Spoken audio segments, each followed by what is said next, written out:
In this Diablo 4 Vessel of Hatred review, we'll tell you all about the new Diablo 4 expansion, having played the Spiritborn to Paragon 160+, all classes to Torment I or higher, tried all new and existing activities, and explored every last corner of the new zone, Nahantu. If you're wondering if the Diablo 4 expansion is worth the price, whether it's worth you coming back from a one-year hiatus, or simply want to see what's new, this Vessel of Hatred review will answer all of your questions. If you decide to play the expansion, make sure to check out our Diablo 4 wiki and the interactive map, which we have updated, and our Welcome Back guide I put together to teach old players new mechanics, and the many builds for all classes that we are releasing starting tomorrow. Vessel of Hatred picks up the narrative from where the base game's campaign ended, sending you on the hunt for a missing companion to the southern lands of Nahantu. The area and story are heavily invested into the concepts that make the new class, so you'll meet Spiritborn NPCs, visit the Spirit Realm, and interact with legendary spirits. The area will be immediately familiar to Diablo 2 players, as we visited this back in Act 3 way back when. There are many nostalgia trips you can take around, but the feeling of Nahantu's jungle is quite different from the previous game, so you'll find it a new experience in general. Of important note here, if you're a completely new player, it seems you can opt to skip the base campaign and go straight into the expansion, even if you have no characters on your account. This was the case for me, as the review access put us in a unique server without any of my characters, so I assume they have added a skip for everyone now. For your second character that has finished the expansion campaign as well, you'll be able to skip both the base game and expansion, or base game only. I want to avoid story spoilers in this review, so I'll not say much about what happens with the plot, and instead relay to you that this is a typical and committed Diablo writing, and if you play these games, you know exactly what you can expect. I personally found Diablo 4 as a whole to be quite well done in both story and setting. I really enjoyed the Lilith conflict, and felt it was told at a higher than usual level for an ARPG. I also very much enjoyed the contextual storytelling, the smaller NPC storylines, the lore books, the town dialogues with random characters, and so on. The expansion gives you more of the same, all with the impeccable voice acting, but with a very thematic tribal undertone that unfortunately pulled away a bit from the Angels and Demons theme that the base game championed. This is understandable, as the developers would want the expansion zone to feel fresh and original, but I was left disappointed that the demon conflict seemed to come to an unfulfilling, or at least undetermined ending, pending a big grind, more seasons, or perhaps even another expansion. The Vessel of Hatred expansion is launching alongside a big update to the game that will make changes to mechanics and add new skills and gear for all classes for free, even without the expansion. This prompted me to ask myself, well, if the patch is free and Season 6 launching at the same time is also free, what is my 40 USD buying me? Let's have a look. The first and most obvious thing, and I think the one that everyone will purchase the expansion for, is the new Spiritborn class. We did a class explanation video already, so I'll keep this short. You're getting a very versatile dex-based multi-purpose class with 4 distinct flavors and builds, and so many mixed possibilities. I spent the vast majority of the review period playing the Spiritborn class, and I found it to be extremely satisfying. The 4 Spirit Guardians are very distinct, can be built exclusively thematically when you stick to one line quite well, and allow for a really fantastic amount of synergies among elements and guardians.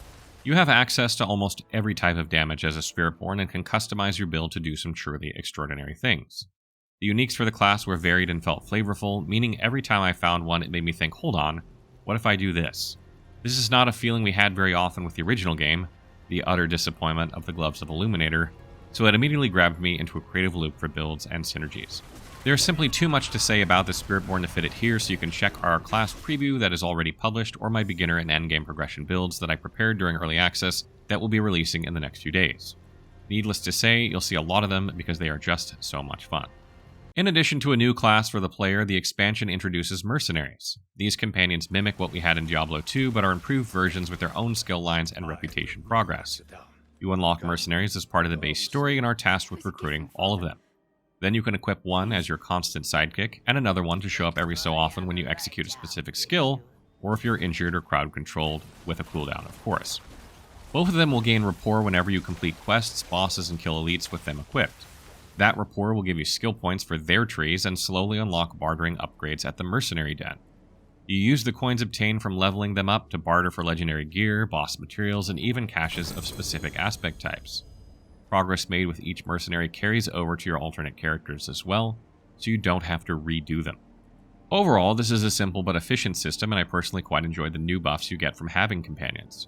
Attack speed buffs for one, every enemy and iron node marked on the map for another. They all have their own unique qualities and are fun to interact with. The den is also a bit of a hub to go back to and hear them chat now and then while offering you specific services. I hope we see more depth to this content in the future, but for now, it's a great start.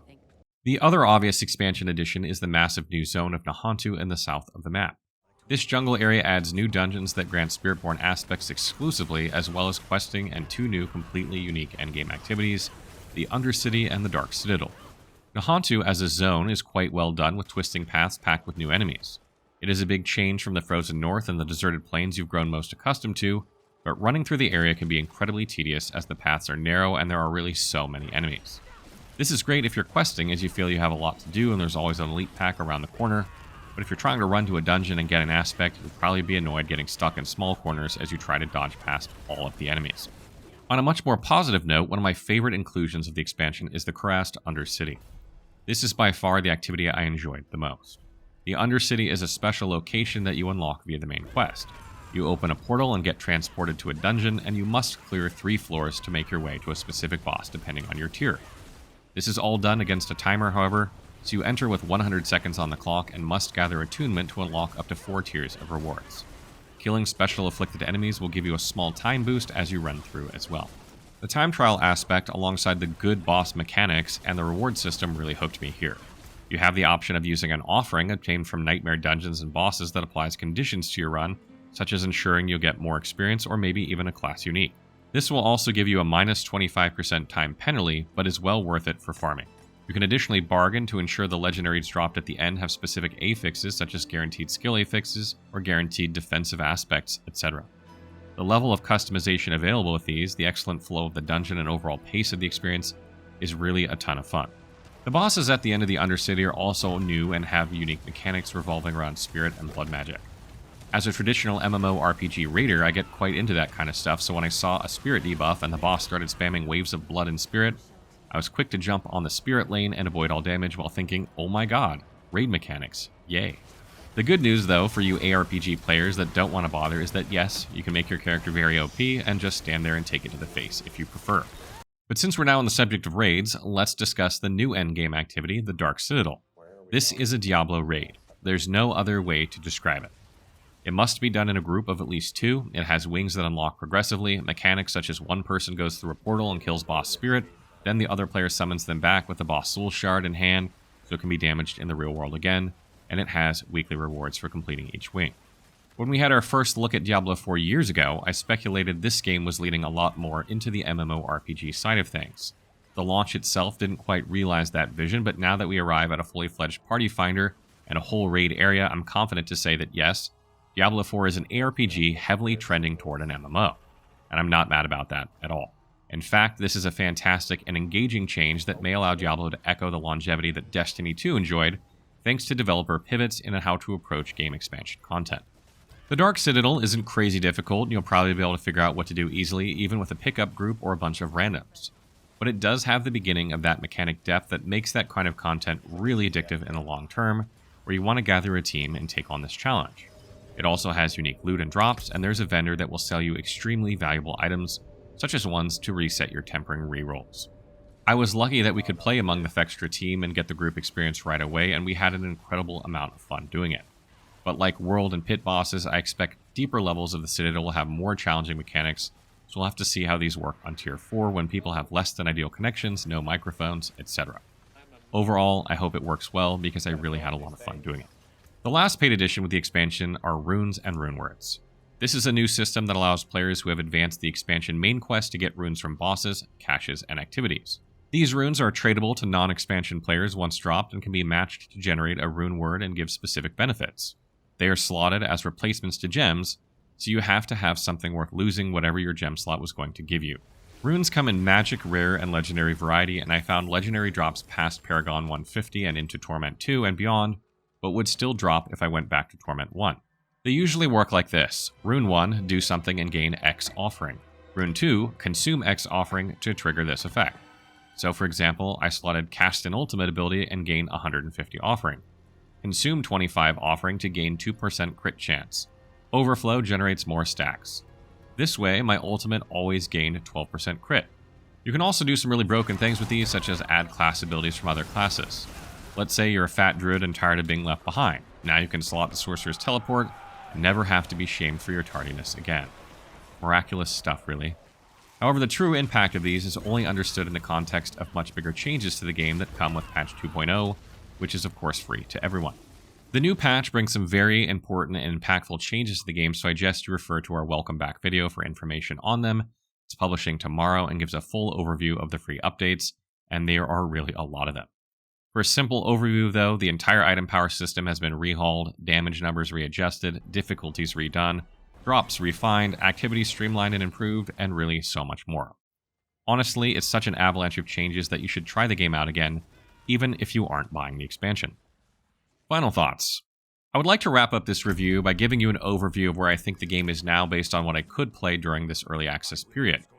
When I played the game for review and after last year, I really loved what they had done because I felt I could immerse myself in exploring the vast world, enjoy above average questing, delight in really superb audio and voiceovers, and admire the beautiful artistic style of the game.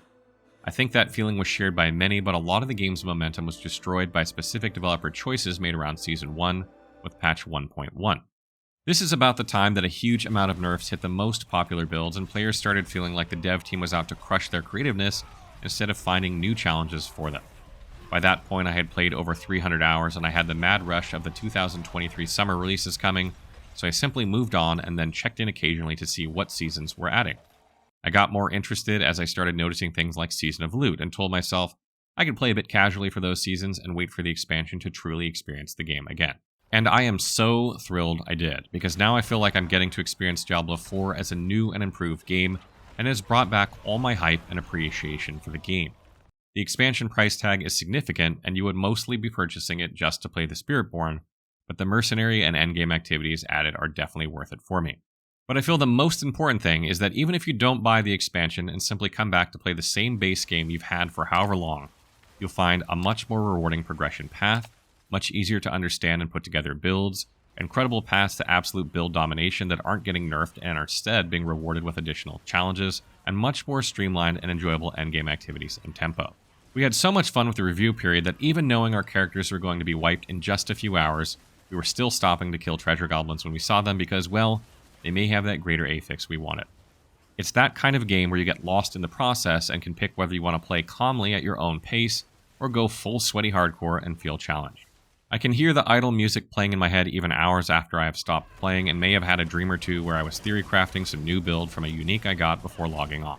We did encounter some minor issues such as intermittent lag and some bugs with spawns and party complications, but despite this, I have personally had a great time playing this expansion, and the flexibility to move from console couch co-op to PC with ease has made it so easy to adapt to my crazy schedule. I feel like Diablo 4 is now only starting to get its long-term wings, and I cannot wait to see where it goes from here. So what about you? Are you in the never playing Diablo 4 again team, or will you give it a try? Will you just get it on Game Pass? Are you trying the expansion or the new class? Let us know in the comments below.